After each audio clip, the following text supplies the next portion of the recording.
오늘 제목은 기뻐하는 이유라는 제목으로 함께 말씀을 나누려고 합니다. 사랑하는 성도님들께서는 오늘 하루 어떠셨나요? 기쁜 일이 많으셨나요? 아니면 슬픈 일이 많으셨나요? 아니면 고통받는 일이 많으셨나요? 오늘 말씀을 통해서 내가 기뻐하는 이유를 발견하시길 예수님의 이름으로 축복합니다.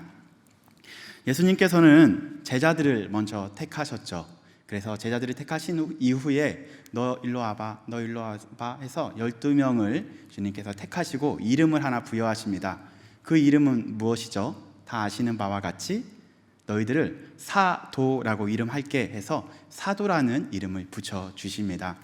너무나 많이 들으셨겠지만 사도라는 의미가 어떤 의미인가요? 누구로부터 보냄을 받았다. 그렇다면 주님께서 부르셨다면 주님으로부터 보냄을 받은 자가 바로 사도라고 부를 수 있겠죠. 그렇게 하고 나서 그 제자들을 예수님께서 데리고 다녀요. 원래 사도라는 이름을 부여하셨으면 바로 보내셔야 되는데 보내시지 않고 그 제자들과 함께 사역을 하십니다. 마을에 들어가셔서요, 복음도 전파하시고요, 하나님의 나라의 복음도 가르치시고요, 또한 너희들은 이렇게 살아가야 된다, 직접적으로 이렇게 제자도도 가르치시고요, 또한 아픈 자도 고치시기도 하시고요, 또한 귀신 들린 자를 회복시키시기도 하시는 사역들을 제자들과 함께 하십니다. 그 이후에 예수님께서는 제자들에게 두 가지를 주시고 그 제자들을 파송하시죠. 뭐와 뭐를 주셨죠? 전에 제가 설교했었는데요, 따라해 볼까요? 권능과 권세를 부여하시고 제자들을 파송하십니다. 권능은 행할 수 있는 힘이고요, 권세는 그 자격이에요. 자격을 하나님께서 부여하시고 병을 고칠 수 있는 힘과 자격을 부여하시고요, 또한 병을 고치고 귀신을 쫓아낼 수 있는 능력과 또한 자격을 허락하시고 제자들을 보내십니다. 이 장면이 9장에 나와요. 9장에 나오고요, 그 다음에 또 9장에 한 사건이 또 있습니다. 오늘 9장부터 10장까지 중에서 예수님께서 파송하는 장면만 3번 나와요. 파송하는 장면만. 한 번 누구라고요? 9장에 누구? 제자들을 파송하는 장면이 나오죠. 9장 1절 제가 한번 읽어드리도록 하겠습니다. 예수께서 12제자를 불러 모으사 모든 귀신을 제어하며 병을 고치는 능력과 권위를 주시고 하나님 나라를 전파하며 앓는 자를 고치게 하시려고 어떻게 하시냐면요, 보내시며, 이렇게 하면서 9장 1절과 2절에 나오는 걸 볼 수 있습니다. 만약에 이 말씀이 궁금하시면 인터넷에서 권능과 권세라는 제목을 들어보시면 될 것 같습니다. 그리고 오늘 70인을 파송하는 장면이 나오겠죠. 근데 그 사이에 하나 또 있어요. 우리가 그냥 넘어갈 수 있는데 9장 51절과 52절에 또 나옵니다. 그거는 한번 우리가 다 같이 읽어보도록 하겠습니다. 9장 51절부터 52절까지만 읽어보도록 하겠습니다.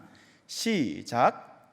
예수께서 승천하실 기약이 차감해 예루살렘으로 향하여 올라가기로 굳게 결심하시고 사자들을 앞서 보내시며 그들이 가서 예수를 위하여 준비하려고 한 마을에 들어갔더니 예수님께서 또 한 부류를 보내시죠. 어디로 보내실까요? 이번에는 사마리아인 마을로 누구를 보내십니까?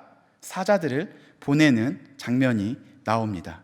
그리고 오늘 등장하는 70인, 우리 1절과 10장 1절 말씀 한번 볼까요? 10장 1절 말씀.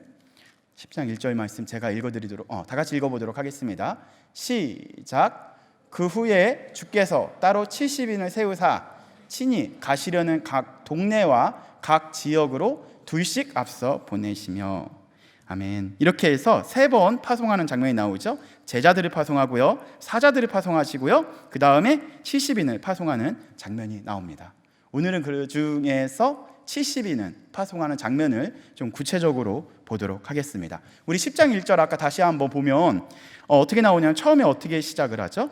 그 후에, 그죠? 그 후에 누가? 주께서 누구를? 70인을 어떻게? 따로, 그죠? 예수님께서 그 후에 따로 70인을 세우신 거예요. 이거 어떻게 나오냐면요, 그 후에 사실 그 전에 전치사 하나가 더 있어요. 이게 정확하게 말씀을 드리냐면 메타, 데, 타우타라고 나오는데 그 앞에 대라는 단어가 쓰여 있어요. 대. 그 대는 뭐냐면요, 보통 영어의 등위 접속사 but과 같은 역할을 해줘요. 그러나라는 단어가 앞에 붙겠죠. 그러나 그 후에 주께서 따로 몇 명을 세웠어요? 70인을 세운 거예요. 그러면 그러나는 어떤 역할을 해주나요? 9장에 있었던 내용과 대조되거나 반대되는 이야기를 이야기하려고 설명을 하겠죠. 그렇기 때문에 9장 내용이 중요한 거예요. 예수님께서는 70인을 세우셨는데 왜 세우셨는지 우리가 한번 보도록 하겠습니다. 그리고 누구와 대조되는지 그것도 한번 보면 좋을 것 같습니다. 여기서 보니까 그러나 누구를? 70인을 그 후에 따로 세웠다라는 단어가 나오는데요.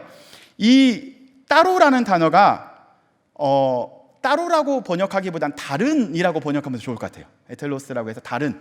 그러니까 다른 사람 70인을 세운 거예요. 앞에 9장에서 누구 나왔죠? 예수님의 제자들을 파송하셨고 보내셨고 그 다음에 사자들을 보내셨고 이번에는 70인을 세우는데 다른 70인을 세워서 내보내시려고 하는 거죠. 그렇다면 다른 70인의 결과와 앞에 9장에 나타난 누구와의 결과는 상반되게 될까요? 그죠? 누구와는 결과는 상반되게 되죠. 그래서 그 힌트를 한번 찾아보도록 하겠습니다. 오늘 본문 말씀인데요. 10장 17절 말씀을 한번 읽어보도록 하겠습니다.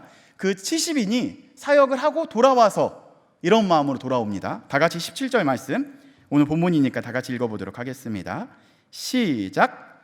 70인이 기뻐하며 돌아와. 뭐라고요? 70인이 기뻐하며 돌아와.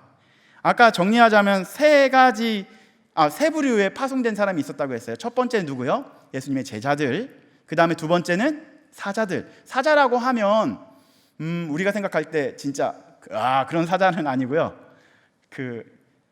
앞서 보낸 세례 요한과 엘리야처럼 예수님을 예비할 만한 그러한 파수꾼처럼 먼저 보낸 거예요. 사람을 어디로요? 사마리아로 보냈어요. 사마리아로 보냈는데 그 결과가 어떻게 나왔죠? 7장 그게 몇 절에 나오냐면요, 52절 53절 말씀 다 같이 한번 읽어볼게요. 52절 53절 말씀 자막을 준비했는데요, 다 같이 한번 읽어보겠습니다. 네. 없으면 제가 읽어드리도록 하겠습니다. 사자들을 앞서 보내심에 그들이 가서 예수를 위하여 준비하려고 어디로요? 나왔네요. 사마리아인의 한 마을로 들어갔더니 53절 말씀 다 같이 읽어보겠습니다. 시작.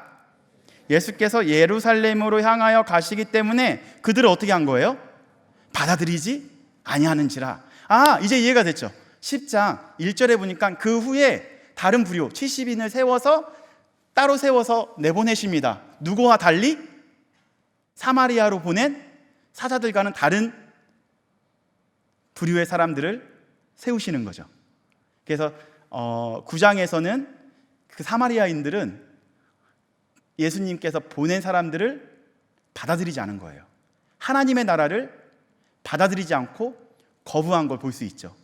그런데 오늘 70인은 이제 예수님께서 권세와 권능을 주시고 보냈는데 그들이 돌아와서는 하나님의 나라가 임한 것을 경험하고 돌아와서 기뻐하는 모습을 오늘 누가복음에서 이렇게 표현하고 있습니다. 더 들어가도록 하겠습니다. 더 깊이 들어가게 되면 맨 처음부터 그렇다면 파송된 70인은 건강하고 그리고 되게 영적으로 충만한 사람이었을까요? 예수님께서 택하신 70인은 정말로 훈련되고 정말로 믿음 있는 그런 사람을 각 마을로 보내셨을까요? 우리가 한번 10장 제가 2절과 3절 말씀을 읽어드리도록 하겠습니다. 2절과 3절 말씀을 제가 읽어드리도록 하겠습니다. 10장. 이르시되 추수할 것은 많되 일꾼이 적으니 그러므로 추수하는 주인에게 청하여 추수할 일꾼을 보내주소서 하라. 갈지어다 내가 너희를 보냄이 어린 양을 이리 가운데 보냄과 같도다 라고 이야기하고 있습니다. 그렇다면 예수님께서 70인을 보내신 이유가 뭐예요? 그게 2장에 나오죠. 2장 어떻게 나온 거죠? 추수할 것은 많은데 추수할 일꾼이 없어. 그래서 누가 가야 돼? 너희들이 가야 돼. 그래요, 보내요. 보내는데 어떤 마음으로 보내냐면요, 3절 말씀처럼 갈지어다 내가 너희를 보내면 어디? 어린 양이 이리 가운데를 보낸가 같도다 라고 이렇게 믿었지 않았나 봐요. 그분을 보내고 나서도 되게 조금 불안하셨던 것 같아요. 그렇게 하고 그들을 둘씩 짝지어서 각 마을로 보내는 걸 볼 수 있습니다. 그렇게 해서 그들이 돌아왔죠. 돌아와서 어떻게 사역을 했는지는 모르겠지만 하나님의 나라가 임함을 보게 됐고요, 예수님의 말씀처럼 권능이 나타난 걸 보게 됐고요, 또한 70인의 사역을 통해서 귀신이 떨며 떠나가는 장면을 보게 된 거예요. 그걸 이제 간증하고 있습니다. 우리가 9절 말씀, 11절 말씀을 한번 읽어보도록 하겠습니다. 9절 말씀과 11절 말씀 시작. 고치시고 또 말하기를 하나님 나라가 너희에게 가까이 왔다 하라. 거기 있는 병자들을 어떻게 했어요? 고치고 또 말하기를 하나님 나라가 너희에게 가까이 왔다 하라라고 이제 말씀하시고 계시고요, 그 다음에 11절에 보니까 11절도 한번 읽어보겠습니다. 시작. 너희 동네에서 우리 발에 묻은 먼지도 너희에게 떨어버리노라. 그러나 하나님 나라가 가까이 온 줄을 알라라고 이야기하고 있습니다. 즉 예수님께서는 70인의 사역을 통해서 무엇을 보고 싶었던 거예요? 하나님의 나라가 임하는 걸 보고 싶었던 거죠. 아멘. 사탄의 나라가 패망하고 하나님의 나라가 임하는 걸 누굴 통해서? 믿었지 않은 70인을 통해서 보고 싶었던 거예요. 그래서 그 70인을 각 마을로 보내신 것입니다. 그래서 너무 기쁜 거예요. 70인은 이 광경을 보니까, 여러분도 선교 갔다 와봤잖아요. 선교 가니까 복음을 받아들이고 정말 병든 자가 고침을 받고 귀신 들린 자가 자유함을 얻고, 그런 광경을 봤을 때 어때요? 너무 기쁘지 않나요? 그것처럼 70인 그 전도대원들도 너무 행복한 거예요. 아, 이런 역사가 일어나는구나, 역시 예수님은 우리의 메시아구나 라는 것을 느끼면서 돌아왔겠죠. 그래서 그들은 너무 기뻐서 돌아옵니다. 마치 전쟁에서 승리한 군사처럼 돌아와서 예수님께 간증을 하는 거죠. 너무 기뻐요 예수님, 너무 기뻐요, 이러한 일들이 일어났어요 하면서 간증하는 장면이 나옵니다. 그 장면을 보시고 예수님께서 뭐라고 말씀하셨냐면, 반응이 이제 18절 말씀에 나오는데요, 17, 18절을 다 같이 읽어보면 좋겠습니다. 17절, 18절을 다 같이 읽겠습니다. 시작.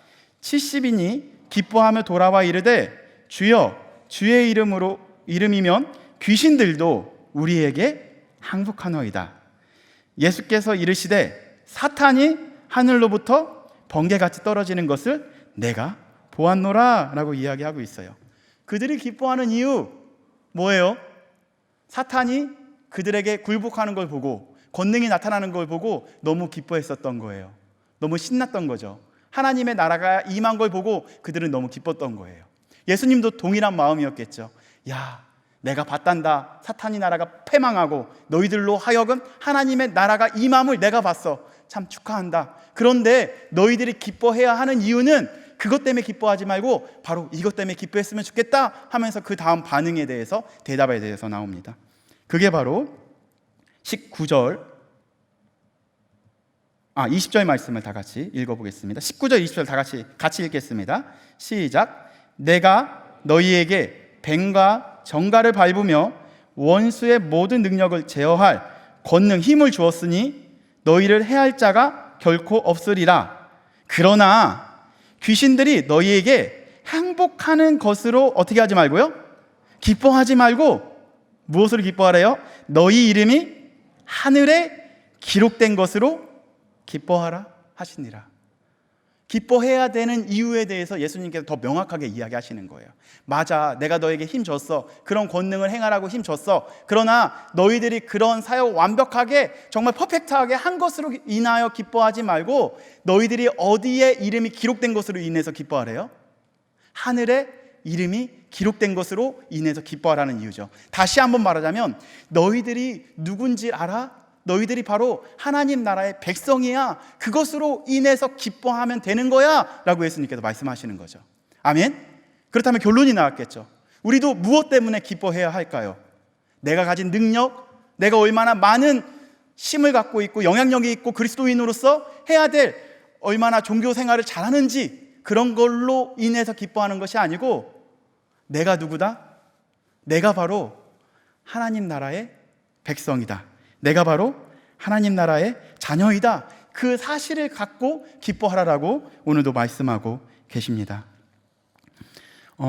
기뻐해야 되는 이유, 주님께서는 70일 전도대원들, 선교대원들이 얼마나 많은 능력을 해가고 돌아왔는지보다 그 사람들이 어떤 사람들인지에 대해서 더 관심이 많으셨던 겁니다. 그래서 예수님께서 말씀하셨던 것처럼 귀신들이 너희에게 항복하는 것으로 인해서 기뻐하지 말고 너희 이름이 하늘에 기록된 것으로 기뻐하라라고 다시 한번 말씀하고 계시는 거죠. 누가복음을 계속 읽다 보면요, 이 싸움이에요. 이 싸움. 어떤 싸움이냐면요, 정체성에 대한 싸움이에요. 이 구절만 그런 게 아니고요, 처음부터 계속 이 싸움이었던 거예요. 예수님께서 시험 받으실 때부터 이 싸움은 시작됐어요. 첫 번째 싸움, 유혹과 세 번째 유혹 기억나시나요? 어떻게 유혹하시냐면요, 만일 내가 하나님의 아들이라면 이 떡을, 내가 만일 하나님의 아들이라면 여기서 뛰어내려봐.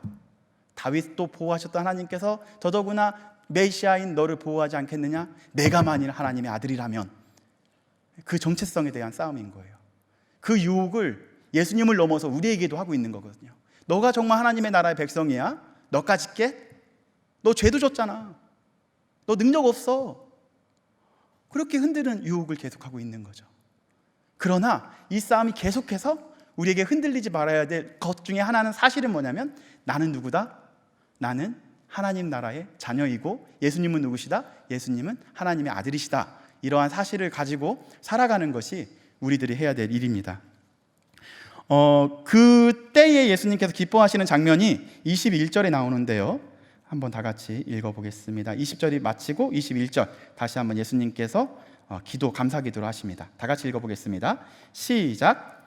그때에 예수께서 성령으로 기뻐하시며 이르시되 천지의 주제이신 아버지여, 이것을 지혜롭고 슬기 있는 자에게는 숨기시고 어린 아들에게는 나타내심을 감사하나이다. 옳소이다. 이렇게 된 것이 하나님 아버지의 뜻이니이다. 여기서 언제? 그때에 하나님의 나라의 백성들이 돌아오고 또한 그들이 하나님의 나라의 백성이 된 것을 확인하고 나서 예수님께서 기뻐하시는 거죠.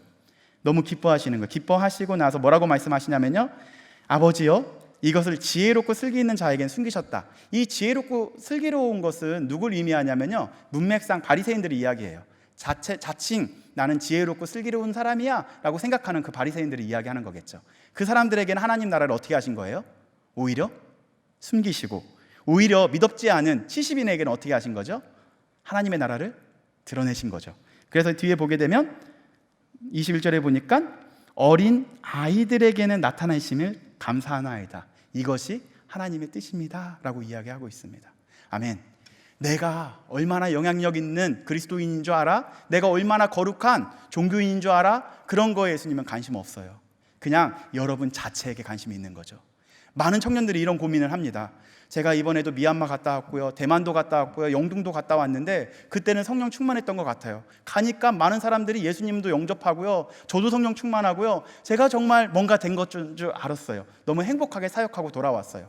그렇게 일주일 후에 내가 정신 차려보니까 회사에서는 그런 능력이 안 나타나더라고요. 여전히 나는 부족한 사람이고 말단 사원이고 여전히 눈치 봐야 되는 사람이고 영향력 없고 능력 없는 그런 사람인 걸 보고 났을 때 너무 낙심된다라는 거예요. 어떻게 살아가야 되는지 모르겠다고 이야기하더라고요. 당신이 얼마나 능력 있는 사람인지는 회사에는 당신에게 관심이 있겠지만 하나님께서는 당신 자체에게 관심이 있습니다. 당신은 말단 사원이건 회장이건 당신은 하나님의 나라의 자녀인 것이 더 중요한 것입니다. 그렇기 때문에 너무 낙심하지 마시고 기쁘게 일상을 살아내십시오라고 권면하고 돌아온 적이 있습니다. 우리가 기뻐해야 되는 이유가 무엇입니까? 나의 상황은 여전히 정말로 그대로인 것 같지만 나는 하나님의 나라의 자녀이기 때문에 그 사실 하나가 고통스러운 일상이 바로 기쁜 일상이 될 수 있는 거죠. 아멘. 우리도 오늘도 그렇게 살아갔으면 좋겠습니다. 여전히 내가 고통스럽고 슬프고 힘든 일상을 살고 돌아왔는데 집에 돌아가서 보니까 나는 여전히 연약한 사람이구나 느껴졌을 때 거기서 낙심만 하지 마시고요, 내가 누구다? 내가 하나님 나라의 자녀이다. 그 사실 때문에 내일 하루도 기쁜 마음으로 일어나셨으면 좋겠습니다. 내가 하나님 나라의 백성이기 때문에, 하나님 나라의 자녀이기 때문에, 또한 성령 충만한 자녀이기 때문에 그렇게 살아가야겠구나 라는 마음으로 내일 새벽에도 일어나셔서 힘찬 일상을 살아가시길 예수님의 이름으로 축복하며 말씀을 마치도록 하겠습니다. 우리 아까 했었던 찬양, 이곳에 임하신 하나님의 나라 찬양하고 각자 기도하고 돌아가는 시간을 갖도록 하겠습니다.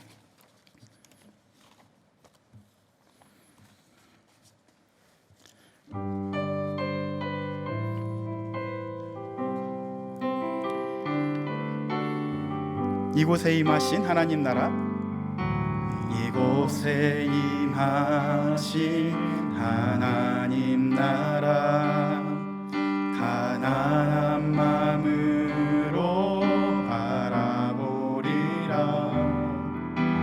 먼저 그 나라 그 뜻 구하며 나의 삶 드리리. 주님께서 우리에게 맡겨주신 하나님 나라, 주님이 맡기신 하나님 나라, 믿음의 눈으로 바라보리라. 하늘의 뜻이 이 땅 가운데 완성될 그날까지 믿음 다하여 그 위에 서리라. 하나님의 나라는 무너지지 않으리. 믿음 다하여 그 나라 세워가리라. 주님 곧 오실 때까지 믿음 다하여 그 위에 서리라.